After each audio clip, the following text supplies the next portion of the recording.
Bonjour à tous, bonjour à toutes, bienvenue pour cette nouvelle matinale qu'on va essayer de faire maintenant le mercredi, puisque c'est quand même le jour de sortie des films, donc si on veut regarder un petit peu les sorties, c'est mieux que ce soit le mercredi que le jeudi.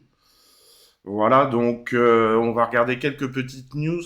Alors il y a une news, j'ai pas trouvé, on va en parler vite fait. J'ai pas trouvé d'article, c'est une rumeur qui tourne dans le monde de l'exploitation. Comment je vais pouvoir vous parler de ça? Parce que vu que c'est une rumeur, j'aimerais pas citer le nom de cette chaîne d'exploitation, mais il y a une des plus grosses chaînes d'exploitation françaises qui serait en vente. Ça devrait s'officialiser d'ici peu. Alors, pourquoi je vous en parle? Parce que c'est quand même... ça pose des questions, parce que c'est des gens, les grosses boîtes comme ça, c'est des gens qui sont là pour faire de l'argent. Bon, s'ils aiment le cinéma, tant mieux, mais c'est pas forcément leur but premier d'aimer le cinéma, de défendre un cinéma indépendant. Voilà, c'est des gens qui cherchent la rentabilité.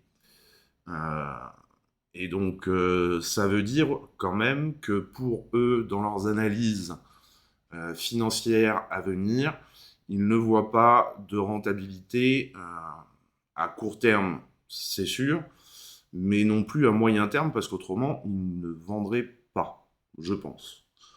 Donc ça veut dire quand même que les années à venir risquent d'être difficiles pour le monde de l'exploitation. Euh, voilà, c'était une petite réflexion autour de ce sujet d'un, d'une des plus grosses, d'un des plus gros exploitants français qui vend son parc de cinéma. Donc voilà, ça veut dire que bon, on espère tous que un retour à la normale assez rapide, mais c'est peut-être pas ce qui va se passer. Enfin, pour eux, toujours, c'est pas ce qui va se passer.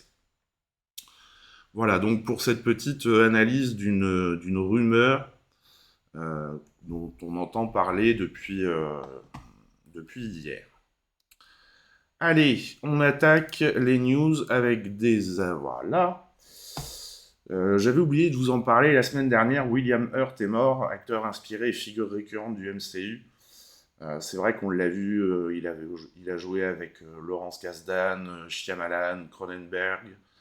Enfin, vraiment, il a joué avec tous les grands, tous les grands réalisateurs américains. Il a été meilleur acteur et prix d'interprétation à Cannes pour Le baiser de la femme araignée. Et donc, il est décédé le dimanche 13 mars à l'âge de 71 ans. Et donc, c'est vrai qu'on l'avait vu,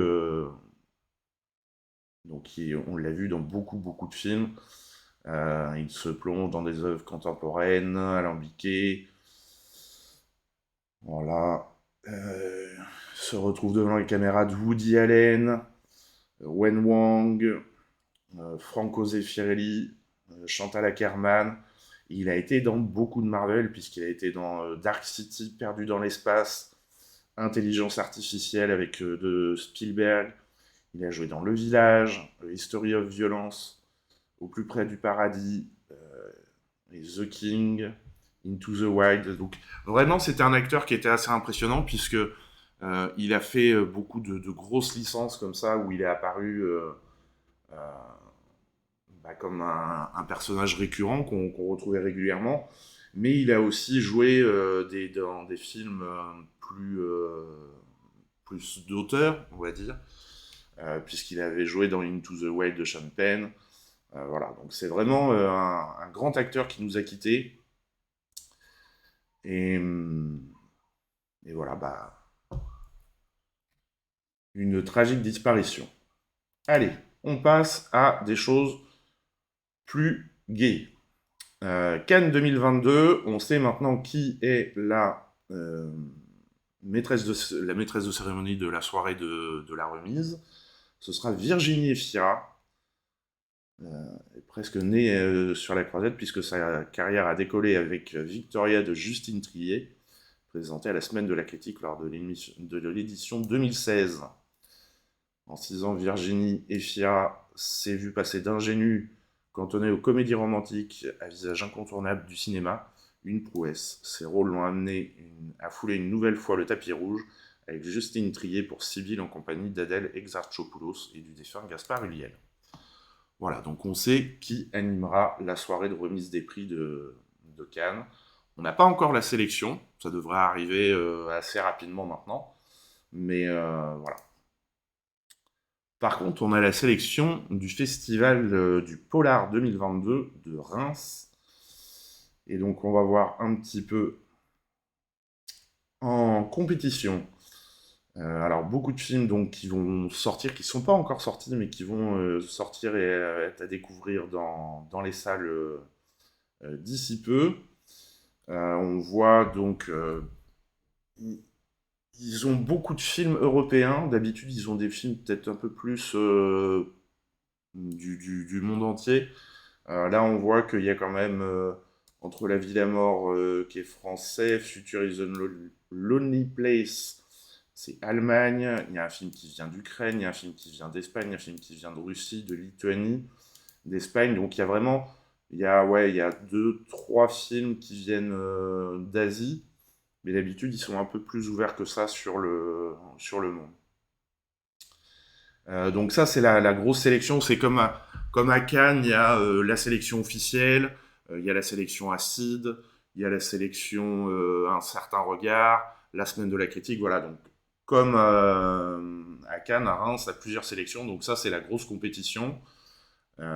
Et après, il y a une deuxième catégorie, une deuxième compétition, où là c'est vraiment plus ouvert sur le monde entier, puisqu'on voit des films italiens, guatémaltèques, chinois, et il n'y a que deux films qui sont européens, Sentinelle Sud, qui sortira le 27 avril en France, que j'ai eu l'occasion de voir et qui est vraiment très chouette, on en reparlera quand il sortira, sur les